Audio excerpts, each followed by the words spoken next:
Ich bin Martin Neuhof, bin Baujahr 1984 und komme aus Leipzig und bin mit Herz und Seele Fotograf.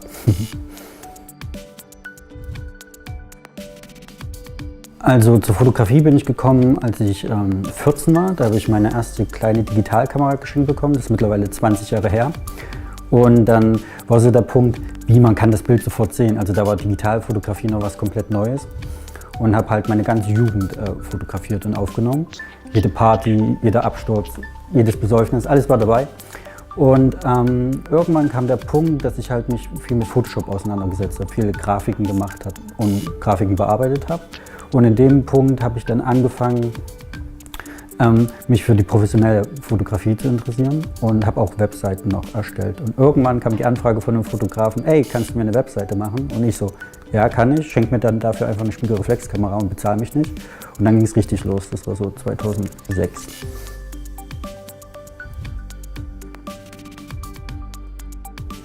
Alles, was mit Menschen zu tun hat, also gerne Reportagen, aber auch Porträtfotografie. Im Sommer mache ich auch Hochzeiten, also es ist alles, was mit dem Menschen zu tun hat. Und die Menschen, die mich halt auch umgeben, inspirieren mich auch sehr und die werden halt dann auch oft fotografiert.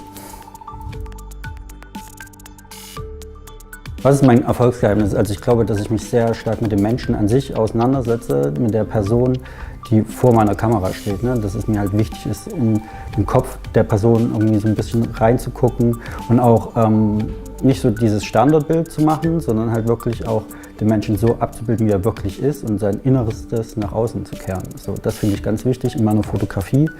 Ein gutes Beispiel jetzt aus meinen Business-Shootings. Ne? Bei mir gibt es kein normales Bewerbungsbild, sondern ich setze mich wirklich mit den Menschen hin. Was sind deine Ziele, wohin möchtest du? Und das probiere ich dann halt auch abzubilden. Ne? Also es ist halt nicht nur so ein 5-Minuten-Job, sondern halt, es geht dann halt wirklich eine Stunde und man lässt sich halt auch die Zeit dafür.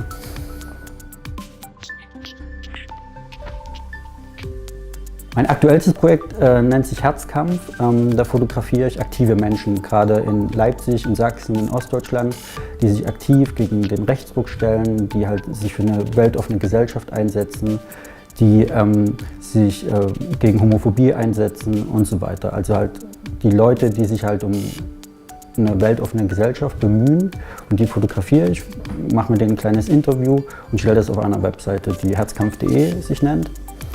Und ich glaube, das ist gerade sehr wichtig, gerade jetzt, auch in Sachsen, ist das für mich mein Herzensprojekt.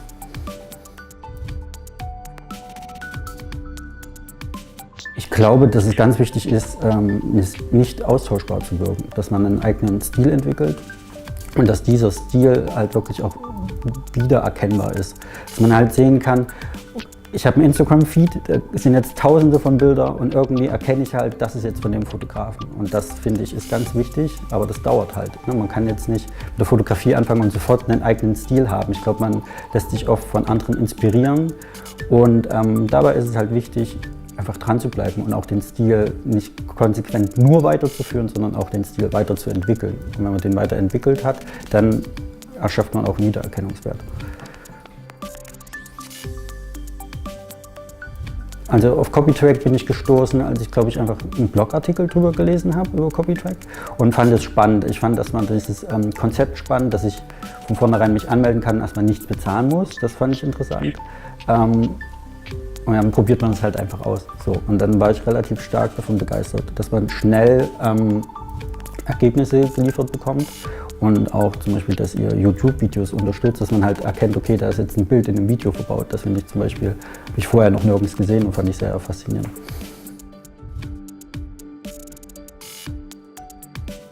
Bei YouTube. Wirklich bei YouTube. Da gibt es Fälle, wo Bilder halt wirklich in 100-facher Ausfertigung bei YouTube gelandet sind. Das ist immer eigentlich die gleiche Masche. Da wird halt ein Remix von einem Lied genommen und dann wird halt ein Bild benutzt und das läuft dann halt das ganze Video über. Und da gab es sehr, sehr viele Fälle. Als ich da das erste Mal geschaut habe, waren das bestimmt 100, 200 Fälle.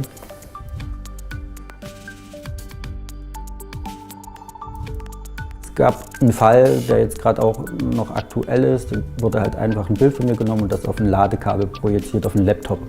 Und das war halt auf hunderten Shop-Webseiten in Asien verfügbar und halt auch bei Amazon weltweit verfügbar. Und das war schon krass. Ja.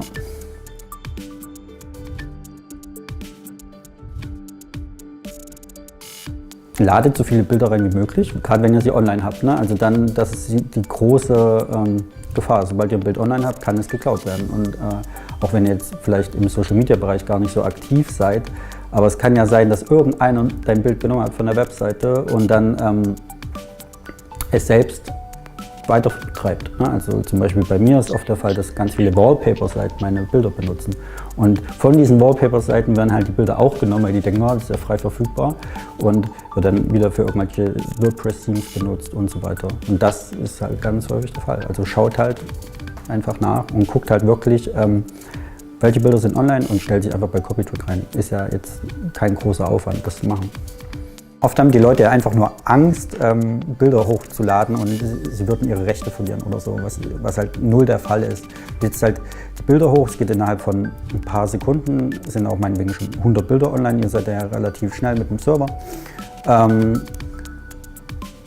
Und es ist einfach faszinierend, einfach nur mal zu gucken, wo tauchen denn die Bilder überhaupt auf. Ne? Man vergisst, ihr findet ja auch normale Seiten, wo das regulär ist, dass die Bilder auftauchen, aber dass man dieses Bewusstsein zu entwickeln, wo taucht was auf und was es für Webseiten überhaupt gibt. Ne? Also ich bin immer wieder fasziniert, dass so viele Bilder irgendwie in China auftauchen, in Vietnam auftauchen und ich verstehe ja nichts, ich kann ja kein Chinesisch und dann geht erstmal der Google-Übersetzer an und man schaut halt, was ist jetzt überhaupt der Kontext dahinter und dann ist man halt immer sehr überrascht, was da passiert.